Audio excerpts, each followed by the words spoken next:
आप देख रहे हैं न्यूज तहत खबर आप तक। न पक्ष न विपक्ष, केवल निष्पक्ष। अपने क्षेत्र की खबरों को सबसे पहले देखने के लिए चैनल को सब्सक्राइब करें। जैनित पब्लिक स्कूल खुर्जा में प्रतिभा उत्सव 2025-26 का भव्य आयोजन। 100% परीक्षा परिणाम पर सम्मानित हुए मेधावी विद्यार्थी। बुलंदशहर खुर्जा निकट नई तहसील स्थित जैनित पब्लिक स्कूल में प्रतिभा उत्सव 2025-26 के अंतर्गत वार्षिक परीक्षा परिणाम एवं पुरस्कार वितरण समारोह हर्षोल्लास और उत्साह के साथ आयोजित किया गया। विद्यालय परिसर में पूरे दिन उत्सव जैसा माहौल रहा, जहां विद्यार्थियों, अभिभावकों और अतिथियों की मौजूदगी ने कार्यक्रम को खास बना दिया। कार्यक्रम का शुभारंभ मुख्य अतिथि शिव किशोर Gaur, chairman, Uttar Pradesh bar council द्वारा रिबन काटकर किया गया। इस अवसर पर गेस्ट ऑफ ऑनर के रूप में सत्यदेव शर्मा, शिव कुमार गौड़ एवं आशीष वैद्य भी उपस्थित रहे। विद्यालय के निदेशक राहुल राठी, मैनेजर नीलम राठी और प्रधानाचार्य गीता डैंग ने सभी अतिथियों का स्वागत किया।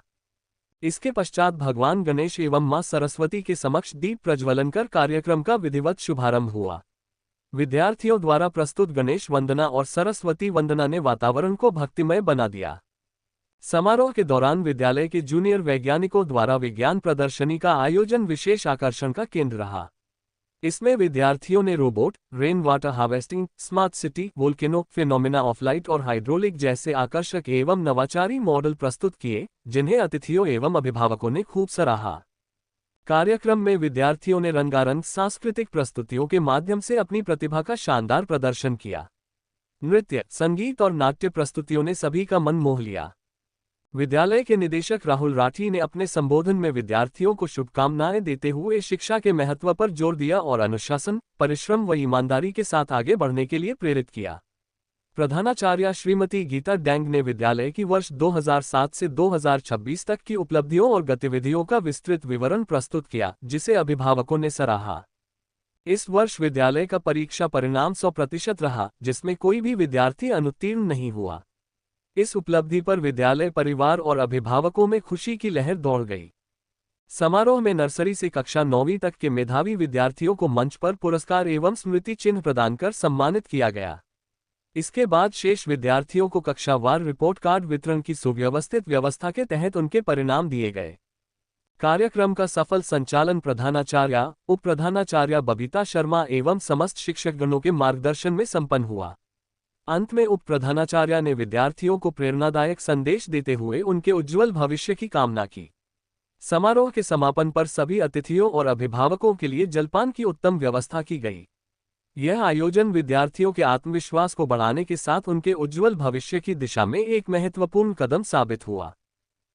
प्यारे बच्चे और उनके गार्जियन यहाँ आए हैं, उनको भी यहाँ पर अभिनंदन है। और सबसे पहले भाई, जिस परिवार का पहला बच्चा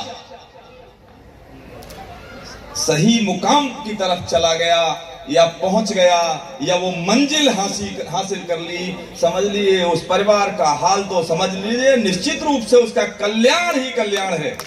तो सबसे पहले जो हमारी पहले जो स्टूडेंट इस विद्यालय की हमारी बिटिया नेहा शर्मा रही, और वो इस समय एक हिंदुस्तान की एक बहुत ही प्रोफेशनल डिग्री, बहुत ऑनरेबल डिग्री MBBS पास कर चुकी है, उसको तो बधाई है। और साथ ही इस विद्यालय को बहुत बहुत धन्यवाद कि आपने पहले बच्चे पर ही इतना प्रयास करके यहाँ तक पहुँचाने का काम किया।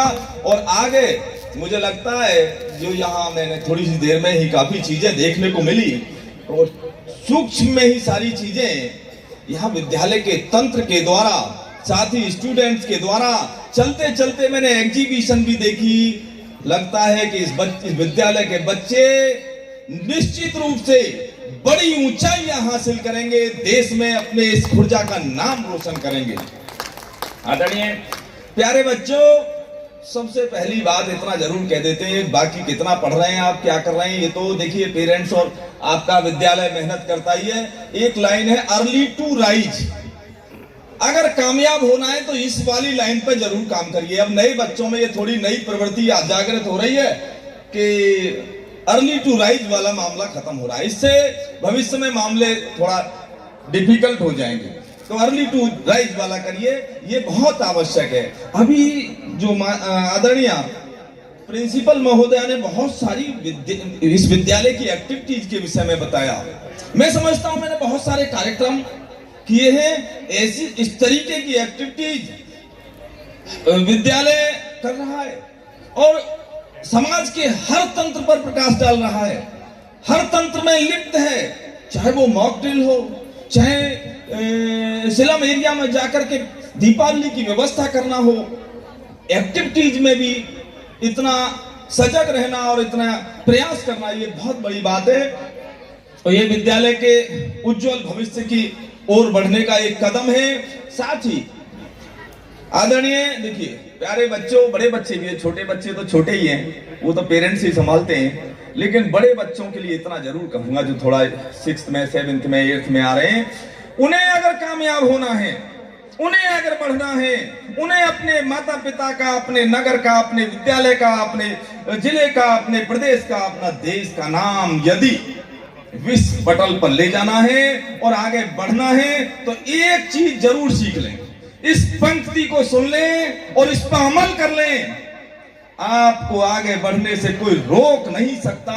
और वो ये है, सकल पदार्थ करतलवा के। जो बच्चे आगे बढ़ना चाहते हैं, जो विद्या के क्षेत्र में अपनी एक अग्रणी भूमिका निभाना चाहते हैं और बड़ा बनना चाहते हैं, अपना नाम रोशन करना चाहते हैं, विद्यालय का नाम रोशन करना चाहते हैं, तो उनके लिए ये जरूरी है कि सकल पदार्थ करतलवा। भाई आप चाहते तो बहुत कुछ है, वो हासिल कैसे होगा, वो प्राप्त कैसे होगा, हम उसे अचीव कैसे करेंगे, उसके लिए सीधा सा ये है कि सकल पदार्थ करतलवा के, मात और पिता प्राण समझा के।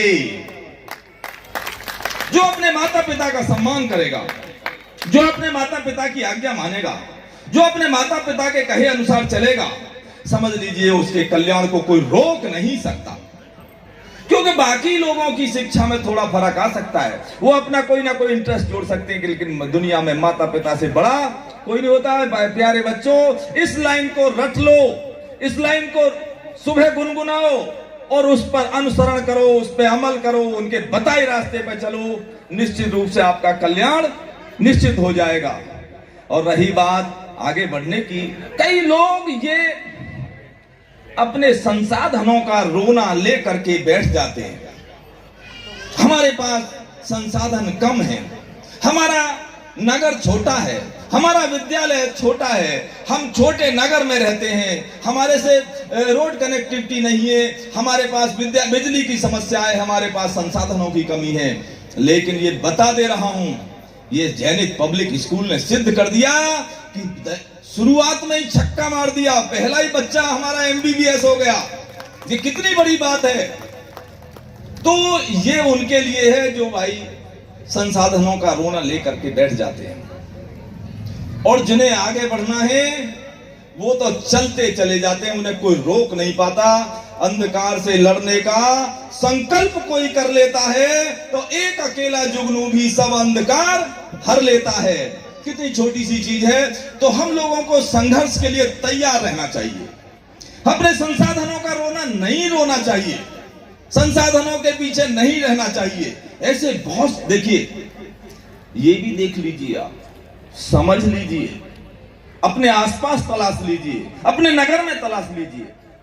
जो लोग बड़े होते हैं उनके परिवार में कभी बड़े लोग पैदा नहीं होते, बड़े लोग पैदा होते हैं जो छोटे परिवार होते हैं, जो संसाधनहीन होते हैं, जिनके पास संसाधन नहीं होते। जितने महापुरुष हुए हैं, जो बड़े बड़े वैज्ञानिक हुए हैं, बड़े बड़े डॉक्टर हुए हैं, बड़े बड़े एजुकेशनिस्ट हुए हैं, बड़े बड़े प्रोफेसर हुए हैं, जिन्होंने बड़े बड़े प्रशासनिक अधिकारी रहे, उनके पीछे देख लीजिए उनके पास क्या संसाधन थे। आपको कहानियां मिल जाएंगी, उनकी आत्मकथाएं पढ़िए, उनसे आपको सीखने को मिलेगा कि हमने कैसे लोग, हमने किस देश में, किस पावन धरती पर हमने जन्म लिया है कि यहाँ पर ऐसी वीरांगनाएं भी हुई हैं, ऐसी मातृ शक्तियां भी हुई हैं जिन्होंने इस देश का नाम रोशन किया है। वैसे भी एक पंक्ति कहते हुए मैं अपनी बात को समाप्त करूंगा। राठी जी ने तो शुभकामनाएं दे ही दी हैं। हालांकि मैं भी पहले जब इस क्षेत्र में उतरा, इस लाइन में उतरा, जब मैं बार काउंसिल का चुनाव लड़ा, मैंने राजनीति की शुरुआत 2000 में की थी। आदरणीय राठी जी, पहली बार मैं क्षेत्र पंचायत का सदस्य हुआ। गौर साहब को पता है, शर्मा जी तो हमारे साथी हैं ही हैं। उसके बाद जिला पंचायत का चुनाव लड़ा।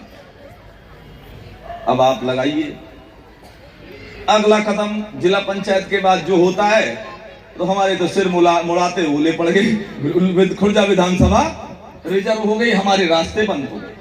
तो रास्ते से जब हम सोचते हैं कि अब तो ये हम नहीं कर पाएंगे, ये अब हो नहीं पाएगा और हम क्या कर सकते हैं, तो अंधकार में डूब जाते हैं। अंधकार में नहीं डूबिएगा, रास्ता दूसरा तलाश कर लीजिएगा। हमने तभी ये सोचा अब क्या करें, हमने बार काउंसिल का रास्ता पकड़ा। हमारे साथियों ने कहा कि भाई अब की बार तो भारी पत्थर पकड़ लिया, क्योंकि वे ईश्वर की कृपा और साथियों का सहयोग ऐसा रहा है कि मैं कभी किसी चुनाव में असफल नहीं हुआ आज तक। तो ऐसा लगा लोगों को भाई तो इन्होंने पूरे प्रदेश का ही चुनाव पकड़ लिया, अब की बार ये ठीक हो जाएगा। लेकिन इस परम पिता परमात्मा की ऐसी कृपा, साथियों का सहयोग, यार दोस्तों का, मित्रों का, परिजनों का, नगरवासियों का इतना सहयोग मिला कि मैं पहली बार में ही पूरे प्रदेश में दूसरे नंबर पर चुनाव जीता। फिर कहा बन गए मेंबर, अब शायद चेयरमैन वेयरमैन तो बड़ा मुश्किल हो जाएगा। प्रभु ने वहां भी कृपा की, मेंबर हुए, एडिशनल चेयरमैन हुए, सबसे ज्यादा समय तक सेक्रेटरी रहा और प्रदेश के इतिहास में सबसे ज्यादा लंबे समय तक मैं चेयरमैन रहा। ये बड़ी कृपा प्रभु की हुई। तो इसमें हम लोगों को, हमें बच्चों को भी मोटिवेट करना चाहिए। कभी संसाधनों का रोना नहीं रोना चाहिए। आज ज्यादातर बच्चों को देखने को मिलता है, अरे टेबल तो है ही नहीं, पढ़ाई कहां से करें, अरे बिजली आई नहीं रही है, पढ़ाई कहां से करें। अरे हम लोगों ने वो समय देखा था, ढिबरी में जो उसकी साइकिल की बाल बॉडी होती थी, उसमें कत्तल डाल करके, तेल डाल करके, दीपक जला करके तब पढ़ाई करा करते थे। हमने वो दौर भी देखा। लेकिन संसाधनों का रोना मत रोइए, संसाधनों के पीछे अपने भविष्य निर्माण के रास्ते को कमजोर मत करिए। और फिर भी कहीं देखिए, सफलता के लिए सतत प्रयास की आवश्यकता होती है। जब तक न सफल हो, जब तक न सफल हो, जो आपका लक्ष्य है, जो आपके एम्बिशन है, जो आपने तय